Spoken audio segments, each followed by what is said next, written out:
We will now have the press statements. May I request Honorable Prime Minister Shri Narendra Modi to give his remarks to the media.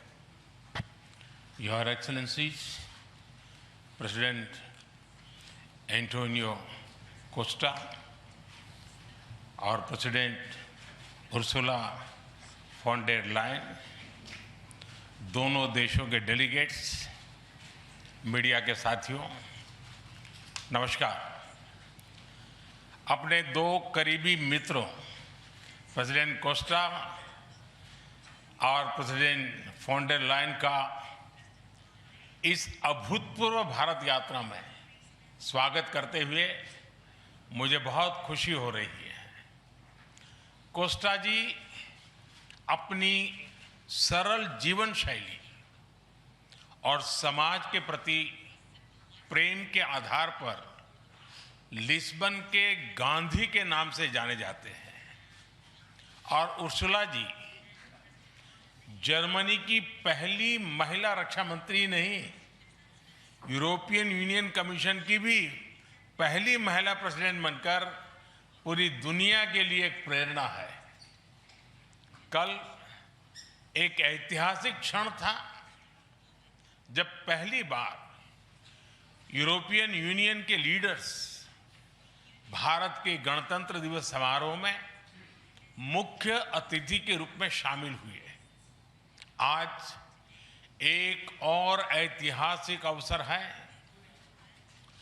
जब विश्व की दो सबसे बड़ी लोकतांत्रिक शक्तियां अपने संबंधों में एक निर्णायक अध्याय जोड़ रही है।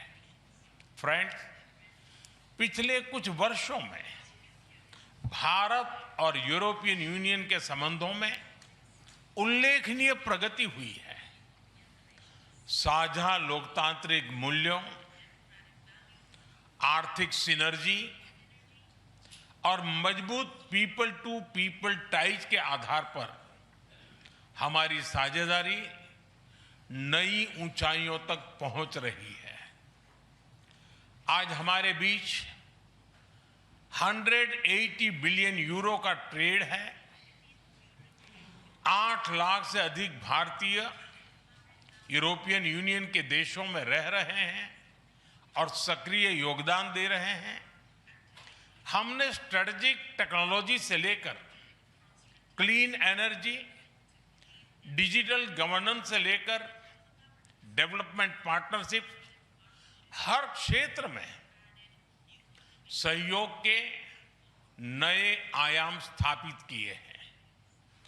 इन्हीं उपलब्धियों के आधार पर आज की समिट में हमने समाज के सभी वर्गों को लाभ पहुंचाने वाले कई निर्णय लिए हैं। फ्रेंड्स, आज भारत ने अपने इतिहास का अब तक का सबसे बड़ा फ्री ट्रेड एग्रीमेंट संपन्न किया है। आज 27 तारीख है।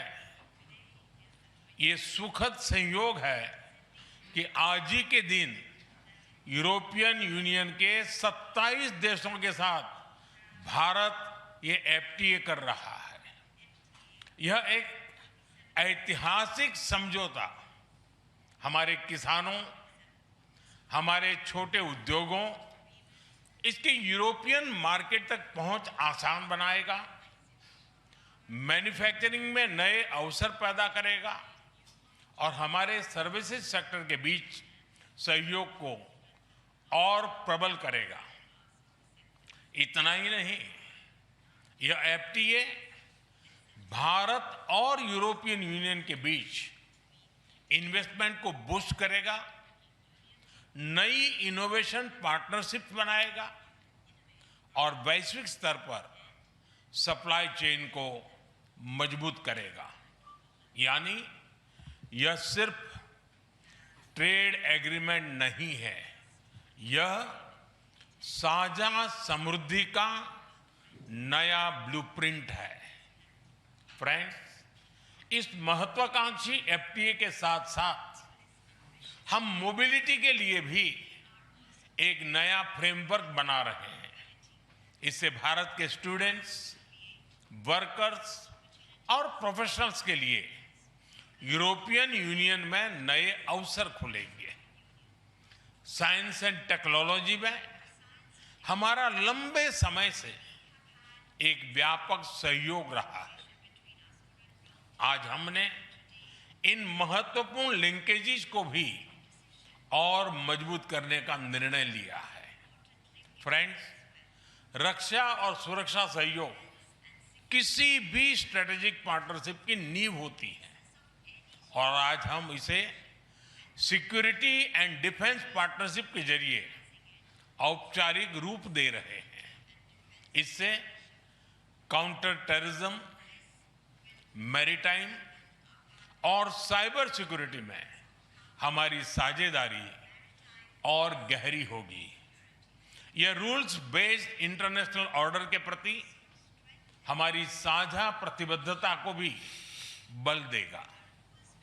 इंडो पैसिफिक क्षेत्र में हमारे सहयोग का दायरा और बढ़ेगा और इसके साथ हमारी डिफेंस कंपनियां को डेवलपमेंट और को प्रोडक्शन के नए अवसर साकार करेगी। फ्रेंड्स, आज की इन उपलब्धियों के आधार पर हम अगले 5 वर्ष के लिए एक और भी एम्बिशियस और होलिस्टिक स्ट्रेटेजिक एजेंडा लॉन्च कर रहे हैं।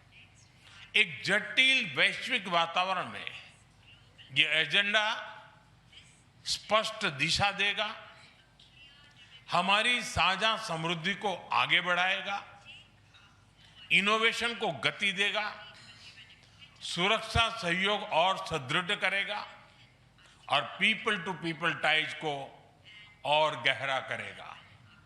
फ्रेंड, भारत और यूरोपियन यूनियन का सहयोग एक पार्टनरशिप फॉर ग्लोबल गुड है। हम इंडो पैसिफिक से लेकर कैरेबियन तक ट्राइलेटरल प्रोजेक्ट को विस्तार देंगे। इससे सस्टेनेबल एग्रीकल्चर, क्लीन एनर्जी और विमेन एम्पावरमेंट को ठोस समर्थन मिलेगा।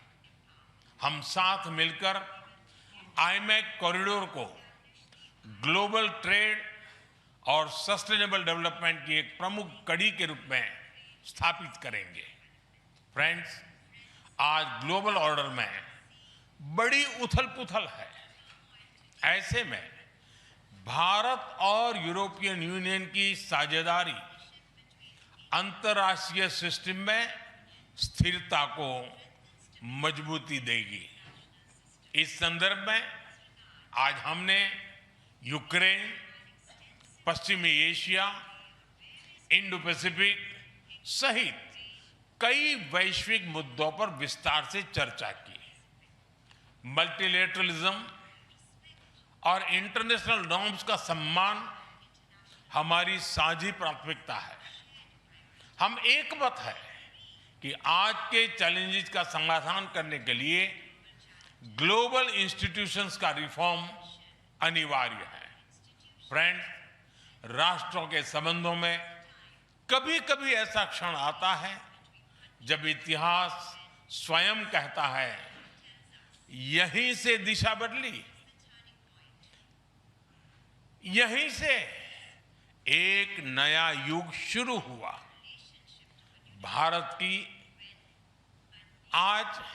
भारत की और यूरोपियन यूनियन की यह ऐतिहासिक समिट वही क्षण है। मैं एक बार फिर इस अभूतपूर्व यात्रा के लिए, भारत के प्रति आपकी मित्रता के लिए और हमारे साझा भविष्य के प्रति आपकी प्रतिबद्धता के लिए प्रेसिडेंट कोस्टा और प्रेसिडेंट फॉन डेर लायन का हार्दिक धन्यवाद करता हूं। Thank you.